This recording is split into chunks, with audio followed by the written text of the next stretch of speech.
Alright, so here we go. This is a repeat story. I think it's already had 1 million sub hits on it. And unfortunately, I made this video, was it 2 or 3 years ago? It was right after I was healing from that mosquito bite. And more or less just kind of playing, and that's when I was first discovering that everybody was actually really loving the hunt stories. And on the editing program, I mentioned it before, if there was any additional sounds put into edit into the video, the volume sounded great on the editing program, but for some weird reason when you load it up to YouTube, the added in sounds go way higher and it distorts and ruins everything. And back then the sounds weren't recorded in stereo either. So anyway, this story needs to be retold so it's a little more clear. There's definitely going to be thousands of people out there who haven't heard this story yet. It's a doozy. And as well, the audio from this is going to be used in a new podcast, which is going to be launching within a month. So here we go. And just so all you guys know, I mean, I don't know why my memory's been on fire since I was a kid. I can remember the craziest conversations and experiences very, very accurately. And that's probably why I can tell a story well, a recollection story well. It's nothing scripted. I don't write anything down. It's just, I'll even I'll try to remember some stories to tell as I'm driving down the road. Like, oh yeah, I remember that time. Or I'll be having a beer with buddies in hunting camp or whatever and telling bullshit stories, and all of a sudden I'll remember a cool one. And oh man, I got to tell that story, and then I'll forget it again. Like right now, I know there's a handful of stories I completely forget, but I'll remember them eventually, and I'll get them shared on here. This story goes back about, usually, you know, people who called me, I usually say, I don't know, 6, 7 years, 4 or 5 years. I just rattle those numbers out. If I had to really sit down and think accurately, this story happened probably 8 years ago, possibly 9. And once again, I'm not a gun guy, I'm not into guns, I've never reloaded anything in my life. And a gun is like a tool is to a mechanic is what a gun is to me. I had a 300 Ultramag Remington 700, which is basically a small missile launcher. And it's a gun that I use. It keep anybody fairly secure between the ears for if and when the 1 in a million goes down. This shit flies with a large grizzly charge or any kind of charge, you know, wounded moose, bull moose, or whatever. It's a very significant piece of equipment to use to keep you safe and stop a charging large game animal. A friend of mine who's right into guns had worked up a bunch of loads for this particular rifle, my 300 Ultramag. You know, to be straight up honest, over the years of my hunting career, the only rounds I've ever seen fail are from hand loads. I've never had a round fail that I bought from box on the shelf in a store, ever. And to be honest, I don't go near hand loads anymore, ever. And you know, when I first told the story, a lot of people, I think I've seen this comment about 5,000 times. How would you ever trust anybody's hand loads? Don't ever trust anybody's hand loads. Well, I don't. It was once. Okay? And like I said, I'm not the gun guy. I'm not the reload guy. I'm not familiar with it. And when you let a somewhat professional gun handler, gun enthusiast reload your bullets, you're not familiar with it, you're not going to think that it's a bad thing to do. And obviously I do now. So this is what happened. I had these shells reloaded for me, and off I go into guide camp for the season. Just so you know, once I leave the highway, when my rifle goes in the scabbard and I saddle my horse, I load the thing up, never put one in the tube, and those rounds stay in my rifle basically for the whole guide season, because you don't unload your rifle completely when you get to camp, because you never know when you possibly may need that firearm. Obviously, you're in the middle of frickin' nowhere. And where we were this particular season is we were about a 10-hour horseback ride north of the Alaska Highway, about halfway between the Yukon border and Fort Nelson. How's that for positioning? Remote. I mean, when we go back into those mountains, there's nobody. Nobody. You know, the moose, the grizzly, the mountain sheep, the stone sheep, the elk, they see us, and they see us only for a few months of the year, and once we leave, that's it. During this time, grizzly bear hunting was still open in British Columbia, and it will be open again, mark my words. Where we hunt grizzly bears, they typically avoid us like the frickin' plague. They are scared shitless of us, which on average any popular hunted game animal is terrified of us, big time. And they show us a big wide berth of space when they come across us or smell us or see us. You know, you'll hear people on online or on hunting forums, the true paranoid people, I call them, they're terrified of bears. It's always the same people that say they get charged every single year. And meanwhile, they're weekend warrior style hunters. They're not full-time hunting guides. And believe me, that does not happen that common. You know, in all the year, what I've been at this gig for 20 years guiding plus, I've been running around British Columbia hunting for, I don't know, 30-something years. And I have been charged by grizzlies unprovoked. Charged, like bluff charge. I've had a few bluff charges, big deal. They huff and they puff and they bounce towards you a few times, and that's about it. You know, a lot of people, I got charged by a grizzly bear. All right, well, I could say that about those incidents, but actually what happened was I was bumped into a grizzly, scared them, they huffed and puffed at me, jumped at me twice, and turned around and took off. No big deal.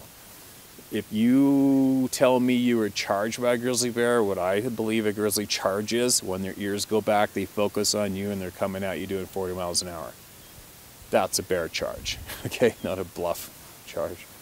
But anyway, it's not that often. And probably 99% of the grief I've ever had with predators, I started it first, okay? And it's from hunters wounding them or me stalking them to kill them and getting busted or on the shot. And that's when I've had my grief, except for one time. Now this particular fall, like I said, we got the same rounds are in the gun for the whole fall, okay?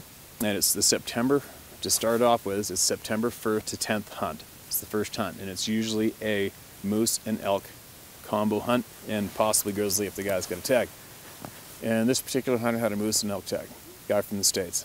And we're on this ridge, a sharp ridge like this, that went down, and then connected to a mountain face in front of us. And on this side of the ridge was a big basin, and that side of the ridge, big basin, went down, you could gloss across and call for moose or elk on either side. And the top of this ridge was maybe about 10 yards wide. And there's a major kick-ass game trail along the top of it. And if you went along the top of this ridge, then it would dip down about 10 or 15 yards in depth, and then it went dip back up and straight up that mountain face. And before I got onto that ridge, we're way back the other end of it, about 400 yards, and I could see this huge sow grizzly bear on that face with her three-year-old cubs. And you can see them here. I took a video of them, and this is the actual bears right here. And they're grazing away, and the sun's up. It's getting kind of warmer out, September, and nothing's really calling. And I didn't want to go out on that ridge and start calling yet, so I wanted to see where those bears were going to go. And they were way up the mountain. You know, they were probably, as the crow flies, when they finally lay down and went to sleep way up there, I don't know, I'll bet they're 1,000 yards away, probably, and that's a long ways away. And I watched them, and there's a burn up there, and as they get up the tree line, they disappear, and they finally lay down up there somewhere. But they were predominantly going uphill and away, feeding away. Threat gone. So we went on the ridge, and I called for elk over here, bugle for elk. I'm calling for moose over there, for maybe an hour. It's getting hot. It's too hot out. But you know, when you're guiding, you don't go back to camp. And I always urge people when you go hunting for yourself, don't go back to camp. You leave in the dark, you come back in the dark. You stay out there all day long. You don't know when it's going to happen. And it's definitely not going to happen if you're sitting in camp.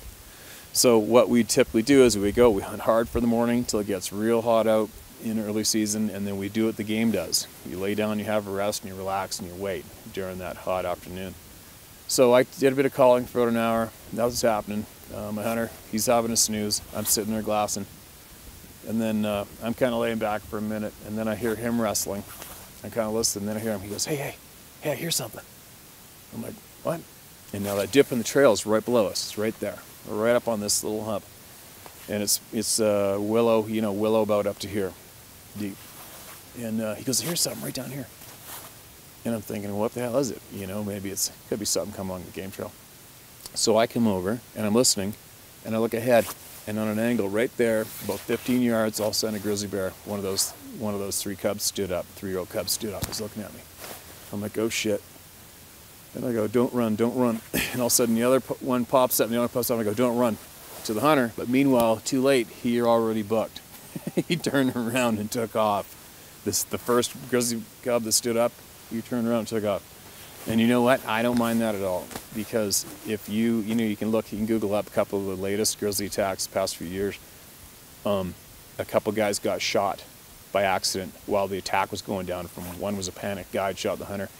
And I think another guy shot his dad by accident or something. So that happens. So if that's going to go down, I definitely don't need a guy who's terrified winging a loaded rifle around if there's a bear charge, especially 4 of them. I don't need to get shot in the back of the head by accident. So anyways, moving along.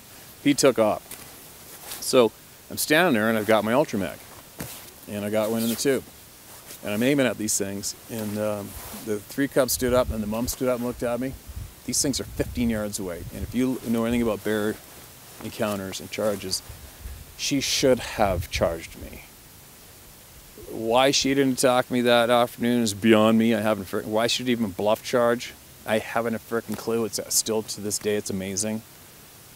I'm so fortunate she didn't attack me. It's mind-boggling. But anyway, I'm totally calm. I mean, I got a freaking cannon in my hands. I'm totally calm. I'm aiming at her, and I'm not yelling at her. You know, a lot of people yell and scream at predators when they see, when they're having a close encounter. You know, with a black bear, for sure. Because a black bear's coming at you, he's coming at you to kill you, to eat you. There's no other reason. Or a big cat, they're coming to kill you, to eat you, and they're testing you to see how much of a struggle it's actually going to be to kill you. So you do want to scream and make noises and lunge at them and throw sticks at them and throw rocks at them and be aggressive. That's when you do that. But with the grizzly bear, especially a sow with 3 3-year-old cubs that are at the age where they attack you too, you do not scream and yell at them and get aggressive. You do not want to raise the energy of that situation with her at all costs. You don't do that. So I stood there and I'm talking calm in this tone I'm talking right now. And I just got the gunner. I'm like, don't do it, Mom. I'm a human being and I'm going to blow your head off. You know, like, do not do it. Don't do it. And I'm totally calm because if she is going to come and get me, she's downhill. I'll just drop to my knee and I'll shoot her in the face. And that'll be the end of it. And if I have to shoot another one of those cubs, I'll shoot it too. So everything's cool. And I got 100% confidence in my weapon and myself and everything's fine. And then so she drops down and she starts ripping back and forth, growling and hissing and making these disgusting sounds. And she's ripping back and forth, growling. And I couldn't quite see her because just the buckbrush and the willows moving. And I'm like, you know, it's a pretty intense situation, obviously. And the cubs are looking at her and they're looking at me and looking at her. And almost like you could almost read them. You know, it was almost like they're like, are we going to get him now, Mom? Are we going to get him? Are we going to get him? And then, and she ripped back and forth probably 2 or 3 times. And then, whew, she ripped off to the side and she kept on going. And then all the cubs dropped down and they all went with her. I'm like, all right, game on. Chalk that one up as another experience, right? Now, take note, I pulled that round out with the bolt, pushed it back down, and moved the bolt over top of it, and that's how my gun rides, and that's how it stays, all right? Now, moving along, that hunt got done. He actually went home with a real nice big elk. I don't think he did get a moose. He missed a moose. He missed a moose at about 8 yards in the timber. Another story. And now I got another guy, Henry from California, great guy. Is that King Henry? King Henry? The trail mix and peanuts and stuff mixes and you see in the shelf in States, that's him. Big SCI, Safari Club International member, great guy to hunt with, experienced hunter. And we had some misfortune, and Henry knocked down a monster, one of the biggest bull moose I ever frickin' seen. We knocked it down and got up and took off and we lost it. And I remember I went looking for that moose for a couple days, and with that same gun, with the same round. And potentially, you know, a couple days later, still trying to find that moose. It didn't die. But if it did, you know, you're potentially going to come up on that moose with a huge grizzly on top of it in thick bush. And you know, more often than not, that bear is going to rush you and attack you. So thankfully that didn't happen, but that was the thought that came in the back of my mind. You know, I went looking for that wounded, potentially dead moose with this gun, with those same rounds from the gun. And then what happened? So then another day during that hunt after that episode, we woke up and it was absolute shit-eating storm out. It was pissing rain and fog and everything, and nobody's going out. So we slept in, stayed in camp. Then it started clearing up around noon. And I have a spot not too far from camp where you got to go behind the cabins, down to the creek, past the shower stall, up the main horse trail, up to the timber, and over the first rise.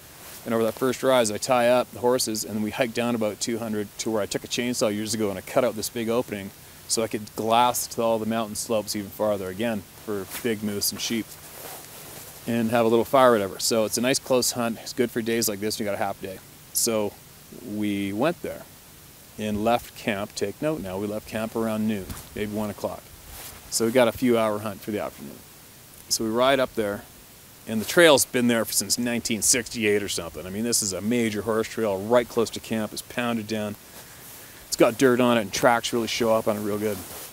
So we rode, take note, this is creepier than shit. We rode up the trail, tied the horses up, and hiked down a thick bush to this opening and sat there. Glass for a few hours. And then it's, you know, it's probably an hour to get, you know, last light we got like maybe 40 minutes to get back to camp. We hike back up with the horses. We get the horses and we're riding back down the trail, and we get about halfway down. And I see, and I glance down, I'm like, oh shit, look at the grizzly bear tracks right on top of our horse prints coming up the trail behind us from when we first came up. I said, hey, I gotta check this shit out. Look at this bear. He's like, oh yeah, it's a pretty good one. I go, yeah, it's a pretty big bear. You know, he came up the freaking trail in the middle of the day behind us, which is odd because, you know, 90% of grizzly bears are nocturnal in that country, especially where we hunt them, especially big old boars. They are never out in daylight, you know, next to never. So we're riding down the trail, and now we're getting close to camp. I mean, camp's right down there downhill, about 300 from us, and the other horses are running the bells on him, like, and his track is still on the trail. I'm like, what the hell? So this grizzly had actually came on top of our trail almost from camp in the middle of the afternoon. You know, we got 2 little boys in camp too. It's just kind of odd. So what I was thinking was, okay, well obviously this bear was coming up the valley, coming up the creek, looked up, saw camp, and jumped on the horse trail and went to go around camp and went up the trail. That's what my brain's telling me, obviously. So I'm watching for tracks still, and I'm all the way down to the creek where we get our drinking water, where our shower stall is right there, and his tracks came from right there, going up the trail behind us. I'm like, holy shit, man. So now it's getting gloomy light. It's getting, you know, it's very, very getting dark out, and we go up to the hitching post, top the horses, unsaddle, put on the bells and hobbles, off they go. And we went into by then Henry and the other hunter were in the cabin, and I am getting undressed out of my shit in the guide cabin because I had to, you know, unsaddle the horses and shit. And then I'm coming around the front porch of the cook shack, the airstrip's right there, cook shack, and here comes this frickin' grizzly bear ripping around the front of the frickin' cabin. I'm in the cabin, I dive in the cabin, slam the door. Mark's like, is there a frickin' gun in here? Is there a gun in here? And then Mark had a 30-06 in there. My Ultra Mag is in my other cabin. And we open up the cabin door again, and this thing's like, rah, rah, rah, rah, making all these disgusting frickin' slobbering sounds. It wasn't a monster bear, it was a boar. I think it was 7 foot. I think it was 7'4" or 7'6". But anyway, here's this frickin' bear trying to get us in the porch of the cabin. Unbelievable, never happened before. And so we slam the door again, like, holy shit, shoot that frickin' thing, man, shoot it. Like, without, you shoot that, what? You shoot that bear. That thing's obviously got some emotional problems, and you can't have a bear like that doing things like that in camp, especially with a couple kids or in a camp and a wrangler who's got to go out and get horses in the morning, 4 in the morning in the dark. So we open up the door again, and boom, Mark drilled it. And so it goes running around camp again, launches off the bank into the willow. And you can hear this thing gurgling and dying, growling, making the sound of the willow. And I said to Mark, I go, let's go in there and finish that. Let's go finish him quick. Because you do not want to shoot a grizzly bear in camp and have it go disappear in the willow and not know where it went and not know if it's dead. You don't want that to happen. That's very, very bad. So I go running to my cabin, put on my headlamp, grab my rifle, jack one in the tube, the same round that I've been jacking in the tube since the beginning of the fall. And I go running into the willow towards the sound of this grizzly bear gurgling and growling and spitting in the bush right there. The willow's this deep, you can't see him. I got the headlamp on. And I come up on him, and he's right there, and he's 90, you know, he's dead, he's dying. His lungs were actually hanging out the other side of him. There's a perfect shot from 30-06, Mark drilled him one. And I didn't have to shoot the gun. You can see a picture of the bear right here. This is him right here. And so it's pretty exciting. I jacked that round out and pushed it back down on a rifle again. And then we went back to camp, and the next day we had to spend the day skinning that thing out and getting rid of the carcass. because you don't need that carcass in camp. And yes, grizzlies eat dead grizzlies. and we got the carcass out of there, drug it off with a horse, and skinned it out, filled out. We all filled out witness reports for the conservation service, and that's what went down. So now a grizzly tag came available, and we were going to go.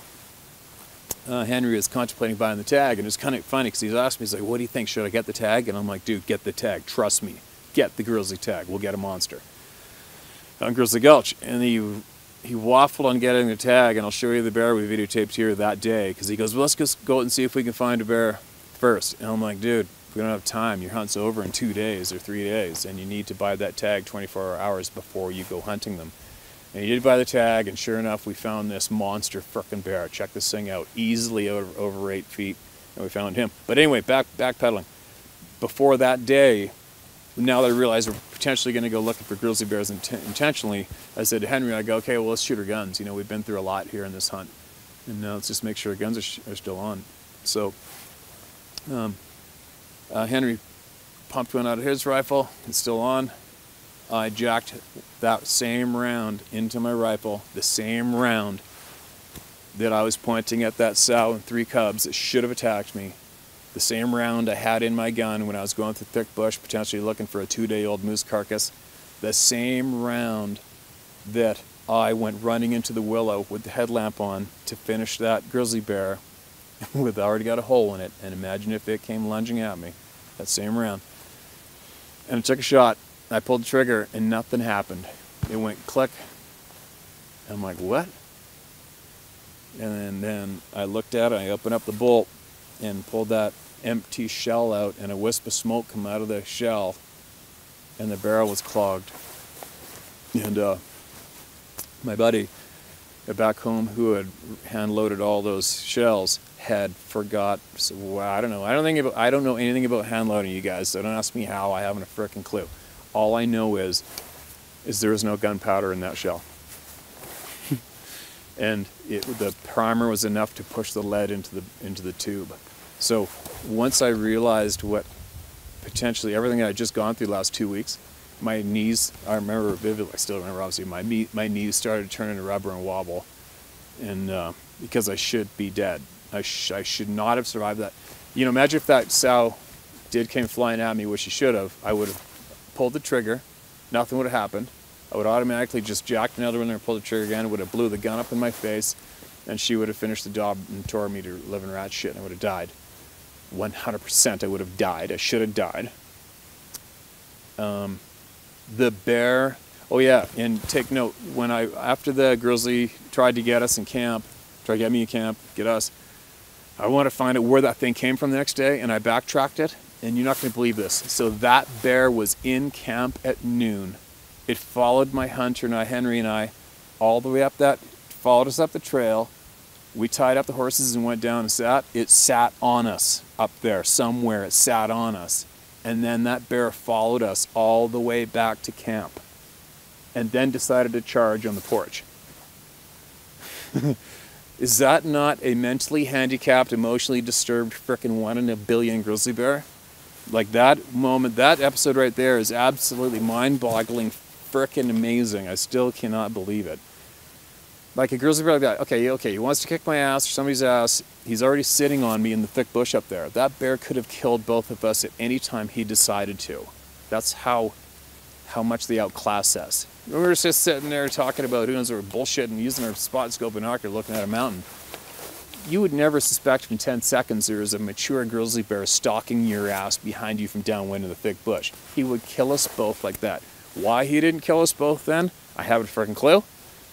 Why he followed us from the thick willow, why he didn't pounce on us in the willow at camp at noon. Instead, he followed us all the way up the trail, sat on us. Why he didn't pounce on us up there, I haven't a clue. And then he followed us all the way down, and then he said, let's get it on. We're at the cabin. Absolutely frickin' crazy, stupid, bizarre. But get back to that round. Imagine if when I went running in there to finish him off with my headlamp, and he was very much alive, and I went click. He would have been on me, shredding the living shit out of me. Mark would have blown him off me with 30-06 for certain. Who knows what kind of shape I would have been in by the time he managed that. But that made me feel absolutely sick. And then it's funny, I borrowed was Henry, another hunter, had a satellite phone, and I got the satellite phone. I phoned my buddy. I go, hey man, remember we were joking about you drinking and not putting gunpowder in my rounds? Well, just guess what? Guess what just went down? And then I got off the phone. He said he just about puked when I told him that. And my legs got wobbly, and you know what? I developed a shake. I must have took every round out of my rifle for the rest of that fall and shook it and felt it to make sure there's powder in it. I'll bet you I did that. I did it all day. I did that with my rifle probably every half hour, 15 minutes. I couldn't stop myself. I developed a shake. You know, for a lot of you people who said, you can't shake and feel the gunpowder in a bullet. Well, yes, you can. And when I first did this video, and other people said, oh yeah, like you wouldn't notice the difference in the weight in the shell when you put it in your rifle. I'm like, who would even think of that? Me? Me? I got bullets, I got rounds sitting all over the place. They're in the ashtray of my truck, they're in my pocket, and my vest. I got, you know, and I'll get a few of them at a time. I'm not picking up a frickin' round and going, oh, does this have gunpowder in it? Nobody does that. You grab a handful out of the box, bing, bing, bing, you put them in your rifle, you're done. Get your head out of your ass. For all you dumbasses that said I should have felt the weight of the round being different, no. Unless you're intentionally looking for it, paranoid, worried, wondering if there's no gunpowder in the round. But no, you don't ever, I've never wondered that before in my life. I don't know anybody that has. So there you go. That is what happened. And that is one of, it's not that exciting of a story, but I will tell you what, that is one of the most creepy, insane episodes of my entire outdoor career I've ever lived through. I just can't believe it. You know, I mean, I should have pulled the trigger on that round 2 or 3 different times, plugged the tube with a chunk of lead, jacked another one there, pulled the trigger, blew my face off, and got annihilated by a grizzly bear. Unbelievable. Like, think about that one. The amount of 1 in a millions that happened in this entire past story is a little bit much. But that's what happened. And I definitely don't wish that upon anybody else. And I know there's going to be 10,000 comments on this video after its launch of you saying, never trust somebody's hound loads. Never trust anybody's hound loads ever. What are you thinking? There you go. I said it. Now you don't even have to comment it.